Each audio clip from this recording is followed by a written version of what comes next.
নিজে আর আমি নিজে দেখে আসলাম আমার দাখালাহু কানা আমিনা। আল্লাহ বলেন আমার এই ঘরের ভেতরে প্রবেশ করো, নিরাপত্তা দিয়ে দেব। মক্কার এরিয়া কিন্তু শুধুমাত্র এখান থেকে এই কোটি পর্যন্ত না, 3.5 কিলোমিটার 4 কিলোমিটার মক্কার এরিয়া, মানে কাবা শরীফের এরিয়া এত বিশাল। মামনুন গায়রা মুসলিম, তাদখুলু মামনুন গায়রা মুসলিম লেখা আছে, যে পর্যন্ত মুসলমান ছাড়া অন্য কোনো জাতির লোক প্রবেশ করতে পারবে না যারা কাফির। এর মানে ওদের কাবার এরিয়া। যদি আগামীতে দরকার হয় যে বিল্ডিং গুলো ভেঙে দিয়ে এত বড় বিশাল চত্বর বানাবে, 3.5 কিলো 4 কিলো 5 কিলো দরকার হয়, খালি কাবার চত্বর বানিয়ে দেবে। তাহলে এই চত্বরটার ভেতরে যদি কেউ প্রবেশ করে সে নিরাপত্তা পেয়ে যায় কার কাছ থেকে? আল্লাহ।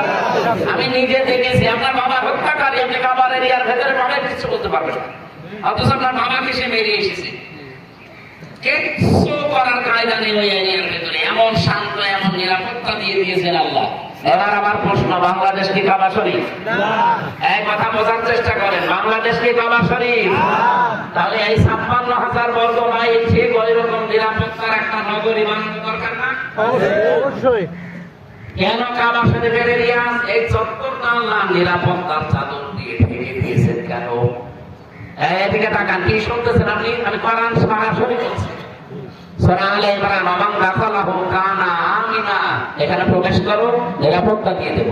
তাহলে বাংলাদেশকেও যদি কাবা শরীফের মতো নিরাপত্তার নগরী শহর বানানো লাগে, কি করা লাগবে? ওখানে যেটা আছে এখানে সেটা নিয়ে আসা।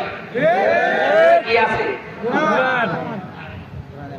এক নম্বরে ওখানে আছে ওই যে আয়াতটা পড়েছিলাম, 1 নম্বরে কাবার এরিয়ার ভেতরে কোনো শিরিক নেই। কি নেই? শিরিক পাবে না। শিরিক ওই দেশের মানুষ করে না, যারা অ্যাক্টিভ মানুষ ওই দেশের। শিরিক কিছু আছে গোপনে গোপনে, বাংলাদেশ, ভারত, পাকিস্তান এই দেশের লোকের আছে, এরা মাটি নিয়ে চুমা খান, যেখানে সেখানে দেখলে খালি চুমা দেন আর মনে করে যে না এখানে কোনো ক্ষমতা কেরামতি আছে। অথচ কাবার পাথর যেটা লাগানো আছে হাজরে আসওয়াদ, এই পাথরকে হযরত ওমর লাঠি দিয়ে বলেছিলেন কাবার পাথর, শুধু নবীজি তোমাকে চুমা দিয়েছে এই বলে চুমা দিন, নবী যদি চুমা না দিত জীবনেও তোমার চুমা দিতাম।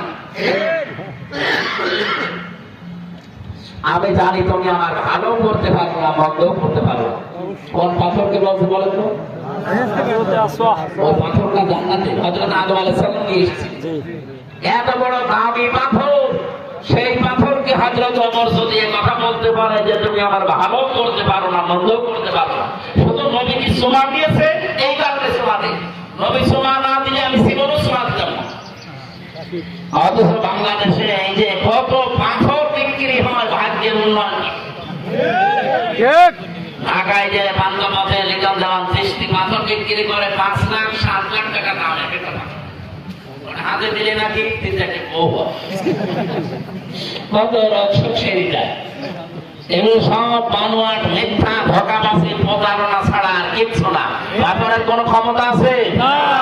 যে সমস্ত মেয়েরা বুঝে না বুঝে মাগলি ব্যবহার করেন, খুলে ফেলে দেন, কোন দরকার নেই। যদি জিন পরিমাণ অন্য কোনো আসর থেকে মুক্ত হওয়ার জন্য এটা দিয়ে রাখেন হাতে, গলায়, পায়ে, মাজায়, তাহলে প্রতিদিন ফজরে আর মাগরিবে সূরা নাস পড়া হবে, আয়াতুল কুরসি পড়ে বুকে ফুরফুরে, এইটাই কাজে লাগবে, আর এইটাই হাদিস। সুতরাং আমরা মনে হয় যারা পাথর ব্যবহার করে, মাগলি ব্যবহার করে, এগুলো খুলে ফেলা দরকার যদি আপনার ঈমানে শিরিক রাখতে না চান। তাহলে নিরাপত্তা পাওয়ার প্রথম কাজ হচ্ছে শিরিক মুক্ত জীবন তৈরি করা, যেটা আমাদের জাতির পিতা ইব্রাহিম তৈরি করেছিলেন। আর জাতির লোককে আমরা আহ্বান জানাচ্ছি, 56,000 বর্গ মাইল যদি আমরা আল্লাহর নিরাপত্তার চাদরে কাবা শরীফের মতো ঢেকে রাখতে চাই, এই দেশকে শিরিক মুক্ত করা লাগবে। কথা বলেন, এদেশে শিরিক নেই? সবচেয়ে বড় শিরিক হচ্ছে এই দেশে আল্লাহর আইনের সাথে। এর ভেতরে 500 আইন আছে আল্লাহ, একটা আইনও এই দেশে এখন চলে না। এর আইনের বিপক্ষে যেগুলো সবগুলো চালু করেছে। এমনকি এই 15.5 বছরে হাসিনা থাকাকালীন সবচাইতে গুরুত্বপূর্ণ একটা বিষয়, এটা ভাইনে এবং এইটা ব্যক্তি পরীক্ষা হয়, এই কথা বলে এই ব্যক্তি পরীক্ষা হবার সময় 100 মার্ক ছিল ইসলাম সম্পর্কে। এই ফ্যাসিস্ট সরকারের 15 বছরের ভেতরে শিক্ষা ব্যবস্থায়, বিশেষ করে দীপুমণি আর এই নফেল এই দুইজন দায়িত্বে থাকাকালীন 100 মার্কের যে ইসলাম নিয়ে প্রশ্ন আছে বৃত্তি পরীক্ষা এগুলো সব তুলে দিয়েছে। আমি কয়েকদিন আগে এটা শুনলাম, আগে জানতাম না।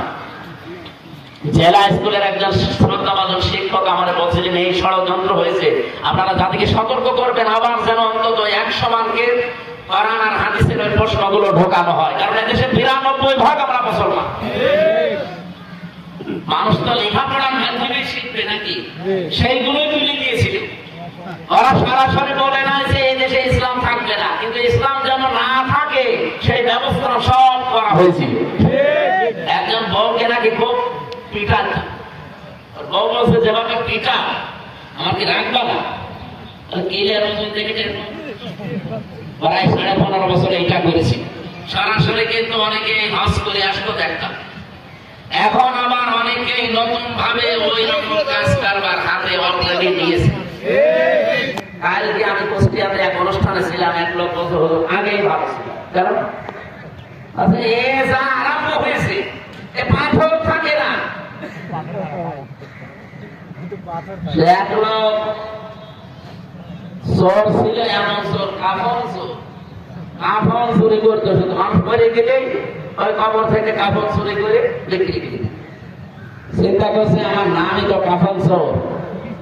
ছেলেকে বলছে আমি যদি মারা যাই তুই এমন কাজ করবে যেন আমার এই নামটা ঢেকে যায়, অন্তত আমার যেন খারাপ কেউ না বলো। ও মারা যাওয়ার পর ছেলে শুধু কাফন চুরি না, কাফন চুরি করে আর লাশ গাছের উপরে ঝুলিয়ে পেছনে মাছ বছর বাবাই তো পারছে। ওর বাবা তো কাফন চুরি করে নিয়ে চলে যেত, লাশ কবরে ফুটে থাকতো। আরে কাফন তো চুরি করে, লাশ তুলে গাছের উপরে টাঙায় আবার পেছনে বাঁশ দেয়। ওর বাবাই কি ছিল আমার মনে আছে এই দেশে কিছু মানুষ আরম্ভ করেছে, এই জন্যই কিছু মানুষ বলতেছে আগে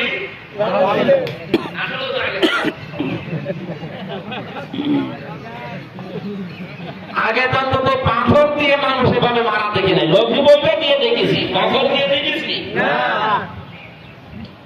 মানুষ খায়, তারপরে পাথরও খেয়ে ফেলে। একটা সুন্দর দৃশ্য ছিল বাংলা।